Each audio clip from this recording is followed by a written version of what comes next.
En las razones del mal, Peter Hayes nos invita a repensar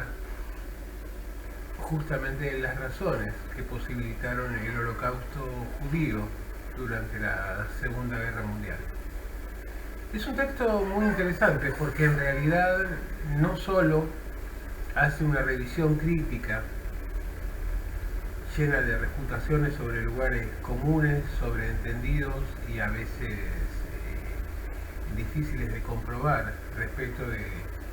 este proceso de exterminio sistematizado que tuvo lugar en la Alemania nazi en el contexto de la Segunda Guerra, sino que también nos invita a analizar e intenta prevenirnos sobre las consecuencias que sentimientos, acciones, lógicas de acción, discursos, prácticas pueden tener en las sociedades contemporáneas, no necesariamente aplicadas sobre los judíos, sino sobre las minorías en su conjunto y sobre discursos autoritarios que apuntan a responsabilizar a las minorías y a perseguirlas en el contexto de las democracias contemporáneas. El texto de Hayes es interesante por distintas razones. En primer lugar, porque pone en cuestión muchas tesis. Primero se pregunta, ¿por qué los judíos? ¿Y por qué razón, si Alemania no era una sociedad en la cual el sentimiento antisemita estuviera fundamentalmente arraigado históricamente, como sí ocurría en otras sociedades de Europa del Este o incluso en la zona del Mediterráneo? ¿Por qué razón entonces se va a desarrollar esta clase de política de exterminio? Más aún, nos señala que, a excepción de los orígenes de la carrera de Hitler y el pase de Kapp, durante buena parte del proceso formativo a lo largo de los años 20 del nacionalsocialismo, el componente antisemita no tuvo un papel destacado en lo que tenía que ver con su programa de acción política ni en su definición de principios. ¿Cuáles fueron entonces las razones que llevaron a que una sociedad en la cual ese sentimiento de odio racial hacia el judío no estaba instalado, terminara convirtiéndose en una prioridad y en un elemento de publicidad y a la vez en un componente ideológico esencial en la definición de la Alemania nazi en el contexto de la Segunda Guerra Mundial? Y es allí donde el autor nos invita a analizar el proceso histórico, las condiciones de producción de ese holocausto, y señala con claridad un proceso de retraso en la unificación alemana y en su incorporación al proceso de expansión colonial de la industrialización, situación que va a terminar derivando en la Primera Guerra Mundial, la derrota de Alemania en esa Primera Guerra Mundial, la sensación de traición respecto de las autoridades alemanas que expresa el pueblo, la debilidad de la República de Weimar, el abandono que hacen los Estados Unidos de la sociedad de naciones que deja a Alemania a expensas de sus enemigos europeos y fundamentalmente de Francia durante los años 20. La hiperinflación que acompañó el retiro de las inversiones norteamericanas en la segunda mitad de los años 20 en Alemania, que hizo caer nuevamente a la sociedad germana en una situación de crisis muy profunda. Básicamente hay una victimización de esa sociedad,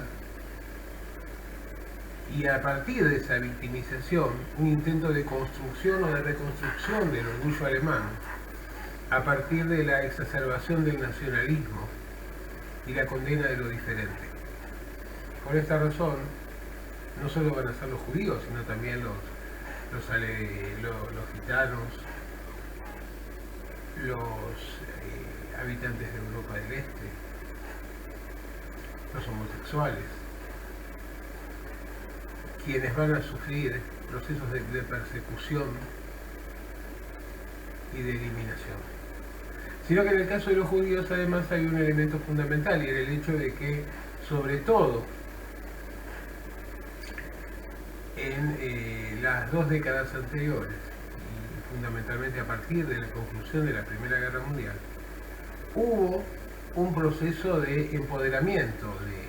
consolidación económica muy importante a nivel internacional de la comunidad judía a partir de la vigencia de las normas del mercado que imponía el sistema burgués. Por esta razón, lo que termina concluyendo Hayes es que fue necesario inventar un enemigo, un responsable, para dirigir, para canalizar el odio que se alimentó desde ese proceso de victimización de la sociedad, y señalarlo con claridad. También señala que son las condiciones históricas las que llevaron a esta definición, por el hecho de que en los tramos previos a 1941, más que nada, lo que se intentó fue una relocalización de las comunidades judías y una sobreexplotación, una sumisión al trabajo esclavo, que no necesariamente estuvo asociada con su exterminio, pero que la toma de conciencia del agotamiento de los tiempos, el curso negativo que empieza a tomar la guerra a partir de 1941, cuando ya van a estar incorporadas la Unión Soviética y los Estados Unidos, definieron o aceleraron los tiempos para que esas relocalizaciones y explotaciones se trastocaran, apelando a los elementos, a los insumos que proveía el desarrollo científico y tecnológico. Aquí también hay otro elemento que es importante, que tiene que ver con el hecho de que, en realidad, si bien para Hayes el nazismo recurrió a estos aportes de desarrollo científico y tecnológico, en realidad no fueron el factor determinante de la instrumentación del genocidio, ya que buena parte de las ejecuciones se realizaron a través de procedimientos clásicos como la eutanasia, como el exterminio por lanzamiento de gases al interior de camiones o de espacios físicos concretos, o el fusilamiento. Pero en cambio sí es muy importante aquello que tiene que ver con todo un desarrollo de un aparato burocrático para llevar adelante una matanza de tal envergadura.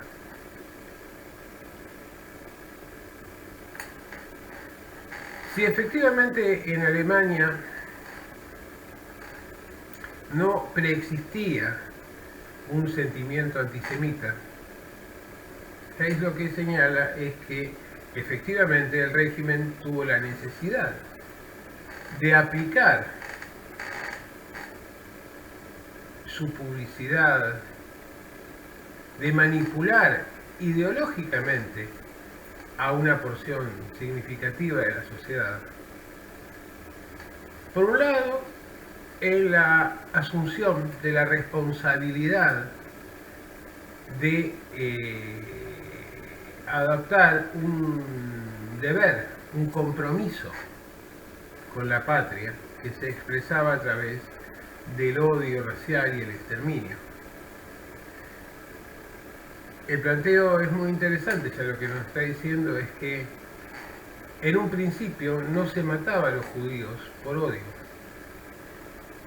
se los mataba por un deber de patriotismo, a partir de la imposición doctrinaria del régimen. Pero que luego, en el marco del ejercicio concreto de ese exterminio,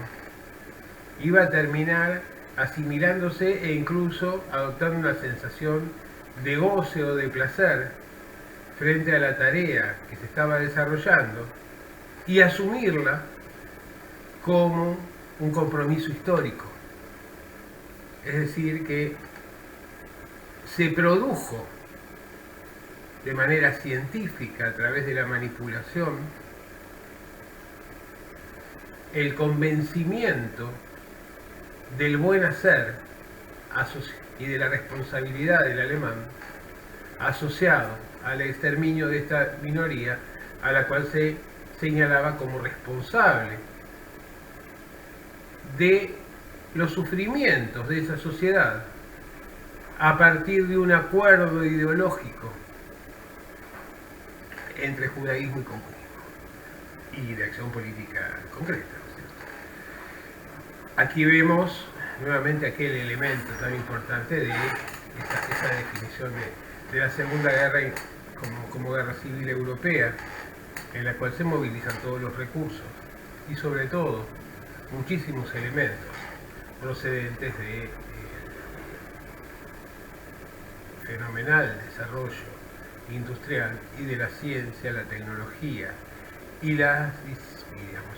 disciplina de la psicología y la psicología de masas aplicada a la composición de un régimen que consiguió blindar las estructuras mentales de buena parte de la población para que no tuviera la capacidad de reflexionar respecto del sentido y la gravedad de las acciones que estaba llevando a cabo. Otro elemento que es muy importante en el libro de Hayes tiene que ver con la pregunta respecto de por qué razón las potencias internacionales toleraron el desarrollo del genocidio, por qué no intervinieron antes, por qué abandonaron prácticamente a su suerte a la comunidad judía. Y también la pregunta respecto de si los judíos podrían o no haber hecho más, haber opuesto una mayor resistencia respecto de la acción de exterminio que estaba llevando adelante el nazismo, fundamentalmente a partir de 1941, cuando empiezan a agotarse los plazos en términos de perspectiva de reproducción del régimen. Muchos han hablado al respecto, muchos han responsabilizado tanto a los comités judíos que negociaban de alguna manera la situación de la comunidad y que no habrían tenido la energía ni la capacidad suficiente y más bien se habían terminado convirtiendo en cómplices de las políticas del nazismo. Y también se ha cuestionado las formas de intervención o de no intervención, cierta prescindencia en el caso de las potencias aliadas. Aquí evidentemente se plantea una cuestión importante, es el hecho de que efectivamente lo que señala Hayes es que si esos comités no hicieron más es porque no estaba en sus manos hacerlo, había un proceso de atomización de la comunidad, no estaban suficientemente consolidados ni tenían el poder de fuego concreto o los recursos o los mecanismos apropiados para evitar que esto se llevara a cabo. Y la otra cuestión tiene que ver con que efectivamente también se plantea que las potencias intervinieron en la medida de sus posibilidades en el contexto de una guerra y que efectivamente cuando pudieron pusieron fin a esta matanza.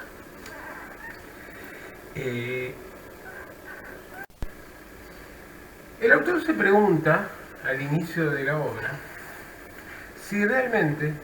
vale la pena escribir un nuevo libro sobre el Holocausto, habida cuenta de la fenomenal cantidad de publicaciones que se han realizado en las últimas décadas. Sin embargo, se contesta por la afirmativa, planteando la necesidad de ordenar un poco las distintas tesis, analizar su validez y cuestionar lugares comunes en términos de las explicaciones que no necesariamente cuentan con una fundamentación histórica concreta y creíble. Hace un repaso muy minucioso sobre esa bibliografía, desarrolla los procedimientos, las motivaciones, la psicología social, la incidencia del avance de la ciencia y de la técnica, la aplicación de insumos procedentes de la modernización en términos de la producción, de la organización a través de la burocracia estatal. Desarrolla ese proceso de ideologización de la sociedad y de absorción por parte de amplios sectores de la sociedad del discurso del régimen. Pero también invita a pensar que si bien el Holocausto puede considerarse como un hecho con características propias, si se analiza en contexto, de manera comparativa, no se advierten demasiadas diferencias entre lo que ha sido el genocidio armenio y el genocidio judío, en lo que tiene que ver con las instancias de exterminio. La diferencia pasaría más bien por la planificación, por la acción racional de los aportes de la modernidad en lo que tiene que ver con las prácticas de gobierno de la sociedad de su época. Pero también invita a pensar en otra cosa, y es el hecho de cuáles son las enseñanzas que debemos tomar de este proceso, y que no pasan exclusivamente por el hecho de la victimización real del pueblo judío, sino fundamentalmente de cómo las condiciones de producción que atraviesa una sociedad en un contexto internacional y local determinado han conducido a instalar nuevos discursos y prácticas de exterminio de minorías culturales, raciales, sexuales, religiosas, en el contexto de las sociedades posteriores y primordialmente también en las sociedades contemporáneas. ¿Por qué aceptamos con tanta naturalidad discursos de profetas del odio que intentan explicar de manera monocausal el sufrimiento o el fracaso de una sociedad a partir de la incidencia de una minoría determinada?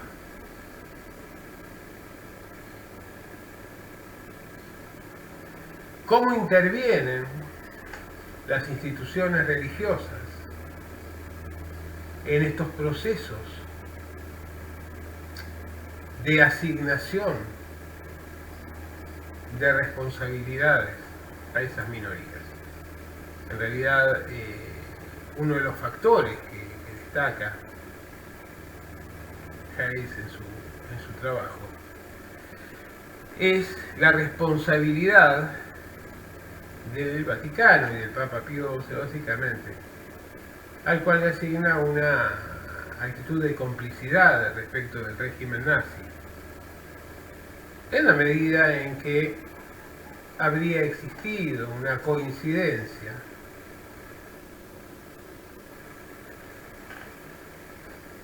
respecto de los enemigos comunes que había tenido el régimen alemán, tanto el comunismo ateo por un lado, como el individualismo excesivamente interesado en lo material por el lado de los Estados Unidos. Este punto es muy importante, ya que nos habla de la persistencia entonces de las tendencias a resolver a través del exterminio, del odio, de la manipulación ideológica de la sociedad, de resolver o de pretender resolver las problemáticas, las postergaciones, los sentimientos de frustración, las victimizaciones, el empobrecimiento de las sociedades actuales, apelando a la violencia. Algo que vemos cotidianamente en el discurso de los medios de comunicación, por ejemplo, o en el discurso de ciertos candidatos o ciertos espacios políticos. La enseñanza que extrae aquí finalmente Hayes es que hay que tratar de evitar el surgimiento y el crecimiento de estos discursos y estas prácticas del odio antes de que sea demasiado tarde. Y también llama la atención, alerta, sobre las falsas dicotomías entre atraso y desarrollo, civilización y barbarie y demás, ya que muchas veces están presentes las prácticas más terribles, más incalificables del ser humano, a nombre o aplicadas a nombre de la modernización, del progreso, o de la puesta al día de una sociedad respecto del orden mundial predominante. Es un texto muy interesante que nos deja reflexionando, sobre todo por el hecho de cómo se producen las manipulaciones de masas, cómo se instalan los fanatismos a nombre de la nación, cómo se construye científicamente el odio hacia el diferente en una sociedad donde ese odio hacia ese diferente no estaba instalado culturalmente ni históricamente, sino que es el producto de las condiciones de producción. Y es interesante porque en realidad, de alguna manera, nos invita a pensar sobre la responsabilidad del resto de las potencias, por ejemplo, no a partir de la tolerancia de la práctica efectiva, tal vez, que trató del holocausto, que recién pudo ser liquidada en 1944, sino fundamentalmente en la generación de las condiciones que generaron la posibilidad de articular una estrategia de estas características en la sociedad alemana. Y luego el peligro mayor, que fue que no solo, digamos, este procedimiento se aplicó exitosamente en ese contexto, sino que fue, digamos, un modelo de inspiración para el desarrollo de políticas y de acciones similares en sociedades posteriores. Por esta razón, el autor nos invita a pensar, en última instancia, en la propia naturaleza humana, en sus ambiciones, en su egoísmo, en sus intereses, en su afán de poder y en la determinación a dar rienda suelta a las expectativas más primitivas del ser humano a nombre de los más altos valores a veces del progreso o del futuro.